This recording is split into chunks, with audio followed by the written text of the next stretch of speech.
Hello and welcome to this video. Thanks for clicking on it and checking it out. Here's another Platinum Trophy collection video. I haven't done a video in a few months, but I have not stopped playing games. I've been playing a lot of games lately, and just want to show you some new Platinums I got and some very good games that have come out this year. Platinums I've gotten. 2023, as a lot of you know, has been an insane year for video games.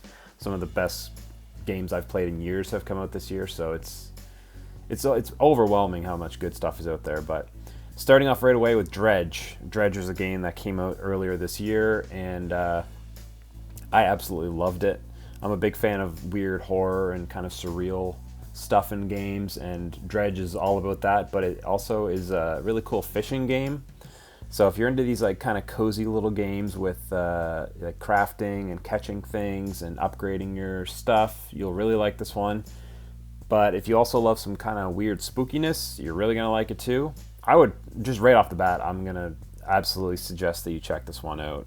But there may be some spoilers in these trophies, so my apologies if there is, but I'll just quickly go through a couple of them. But a lot of them are really just, you're not going to struggle with these trophies. Like if you're kind of setting out to see everything the game has to offer, you're probably going to get all of the trophies. Maybe there's a few little miscellaneous ones that you're not going to know about, but you're going to want to upgrade everything, get all the rods, the fishing rods, the nets, get all the equipment. The biggest ask that the game does to get the platinum here is get every single type of fish. You have like a book that you need to fill out. It's like a compendium of every type of fish in the game. So there's a trophy here, Master Angler, which is all known species of fish. And then there's another one right here called Catch All Aberrations, Aberration Attractor. So basically, to make this game kind of, to give it the spooky element, there's a ton of fish you need to catch, like normal, real world fish. Like there's crabs and fish and sharks and mollusks and squids and octopus and tons of stuff. You're just, and eels, you're catching a ton of stuff. But also all the fish have like a weird mutated kind of monstrous version of them, which the game calls aberrations. So those are a lot of fun to catch because some of them, like the artwork on the fish is really cool. That's another thing about this game too. The artwork is really great. The style, the presentation of the game is really cool. The music is great. The world, you basically just cruise around in a little ship and go to town, from town to town, island to island, and you meet these townspeople and they give you little quests.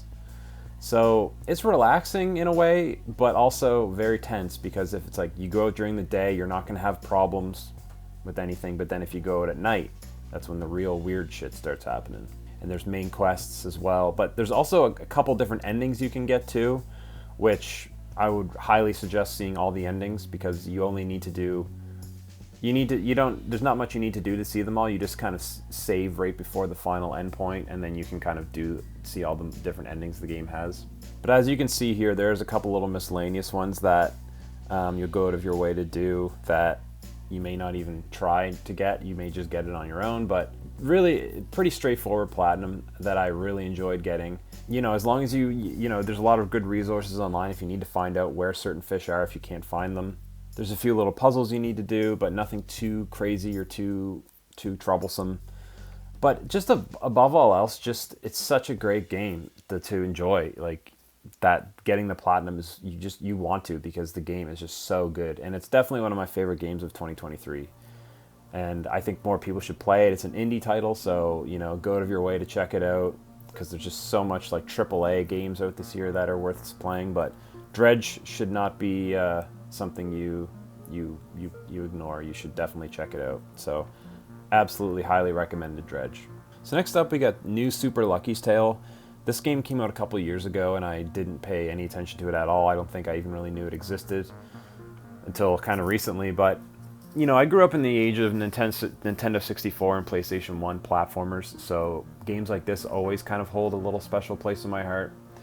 So I wanted to check it out, and I'll admit, this is probably one of the first platformers I've played in a while that really felt like it was mainly for kids. Because a lot of these platformers, adults and people of all ages can enjoy them, but this one was very easy. You're not going to have much problems with this game at all. The only difficulty-based trophies or anything in this game was the final world, which is called Foxington. A lot of them are story-based or mission-based, based off the level. Like, it's just, you go around and collect things, and sometimes there's a little boss you got to defeat, or a puzzle or whatever, or collect all of this one thing. And some of them are the odd little challenges where you need to interact with an object or do this one thing a different way, but nothing's missable. It's all very easy. A lot of the stuff you won't even get without trying. But Foxington is the final, it's like a bonus level almost. It's like the final world where there actually are some tricky trophies in the levels in that one. One of them you have to go through like a combat gauntlet where you have to like fight waves after waves of enemies. And you really have to, I think it's this one here, take no damage in Wrigglemania, the new champ. You need to basically, you need to play through it a few different times to understand like where the enemies spawn and avoid obstacles and traps and stuff, because it's very easy to slip up and take damage. So that one actually did take me probably 5 or 6, maybe more tries. But everything else in this game, all the other trophies are no sweat at all. It is. It does feel very childlike, which as a 34-year-old man kind of felt a little silly playing, because it does, like, some of the UI in the game is very like mobile. It feels like a mobile game, and some of the character designs feels like very childlike baby game kind of thing. So it's not like a Mario or Donkey Kong or whatever game where like you're like, okay, anyone can enjoy this. Like, it doesn't feel like it's primarily marketed towards children. That being said, if you do have kids, I would highly suggest you play this one with them, because they'd have a lot of fun. But that's not saying that this game isn't good. It did feel a little silly to be playing sometimes because it's so easy and, you know, kiddie. But admittedly, I did have a lot of fun with it. And some of the character designs and like the weird little people you chat with in the game are funny. Kind of reminded me like a Banjo-Kazooie or Spyro kind of thing, where all the little people around the world are like, they make these weird goofy little noises, and some of them are really funny. And so there's some funny little comedy writing in the game too, and little references that like only adults would really get. So, you know, it's one of those games where they made sure that they threw some stuff in there for grown adults to enjoy as well. But yeah, like if you grew up playing Super Mario 64, Banjo-Kazooie, Spyro, Crash Bandicoot, you'll like this one, because there's some different varieties of the levels where it's like a full-on 3D like exploration level where you just run around and collect things, but there's also some side-scrolling levels that are kind of like Crash Bandicoot, Donkey Kong Country kind of feeling levels that I really enjoyed.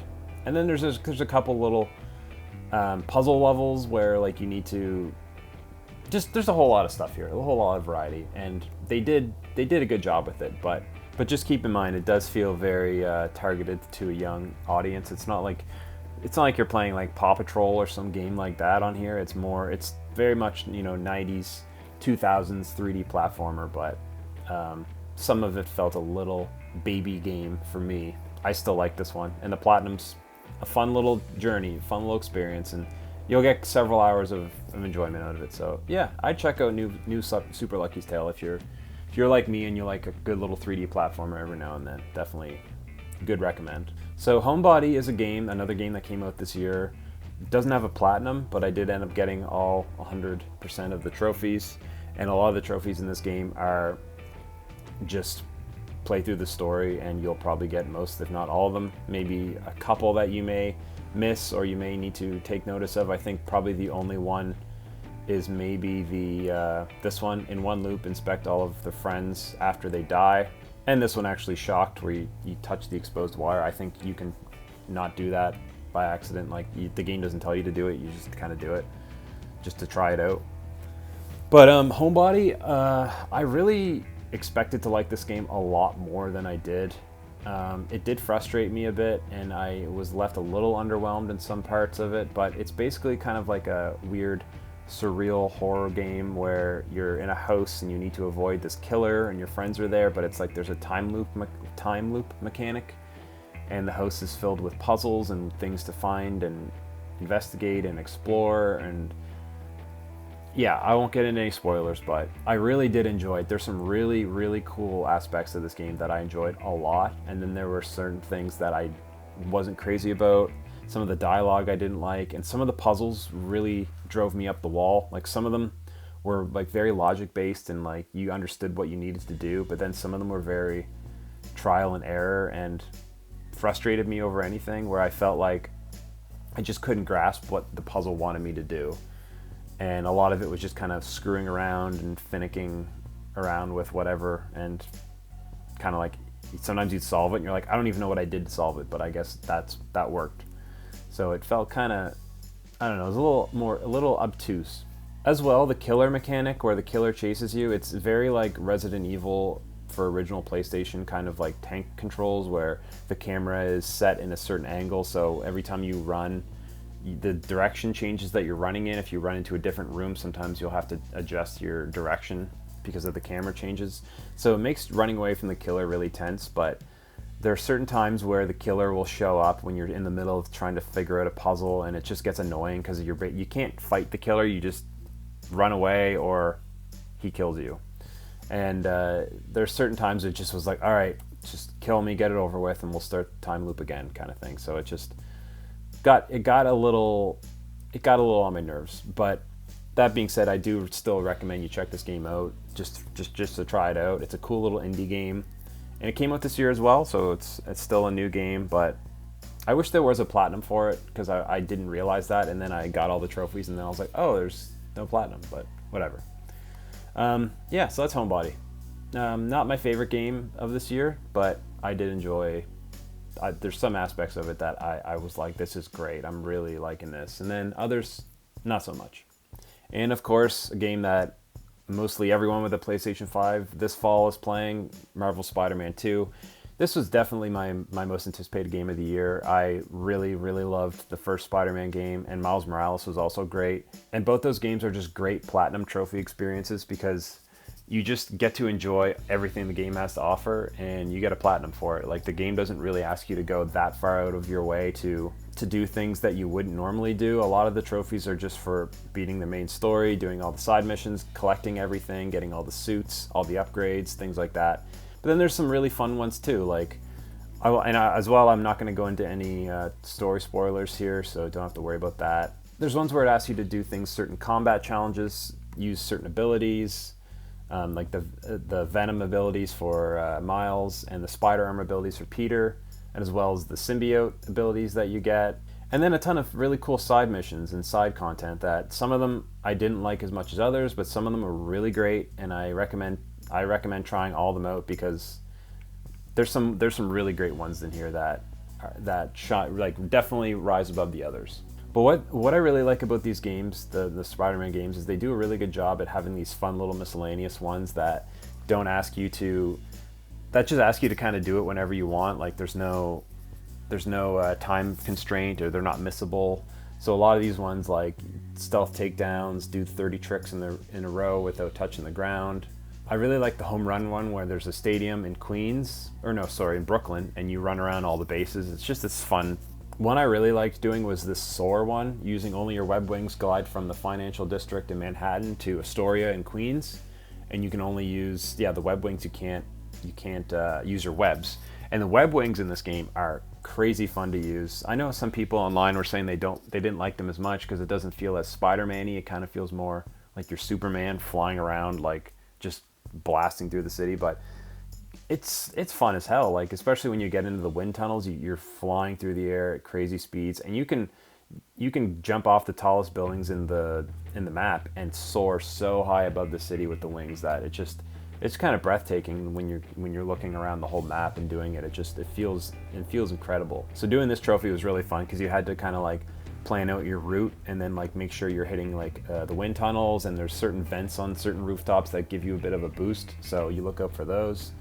I had no problems getting this one, but I almost wish that there were more trophies like this, or they had like little races or time trials where you had to fly from one area to another really quickly. I would have really liked to see something like that. But yeah, there's a lot of collecting things in this one. You know, collect tech parts, collect tech stashes, do the photo ops, things that were in the other Spider-Man games that just really ask you to just explore the world as much as possible. And especially in these games, how fun it is to swing around and explore the city. It's just, I didn't mind doing them because I just love moving around the game so much that, you know, anytime there's a Spider-Man game, especially in this series, the Insomniac series, like, it's just, I can't wait to just explore the world every time. So yeah, this one didn't take me too long. I wanted to take my time with this game because of how long I had been looking forward to it, but I was just so into the story. The story is really great in this game that I couldn't put it down. Like, I found myself rushing through the story, even despite not even wanting to, because I wanted to take the game in, and, like, you know, would do a side mission here or go collect this here and there. But it got to a point where I was like, I just got to keep the story going, because it gets intense, it gets exciting.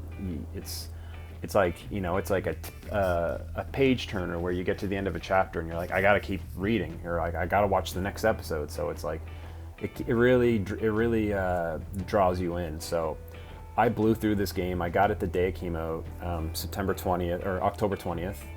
And I got the platinum November 1st, because I actually was away for a weekend, so I didn't play it for a whole weekend, but I was playing it every free moment I had, and I loved it. Still yet to be determined if I liked this or the first one more.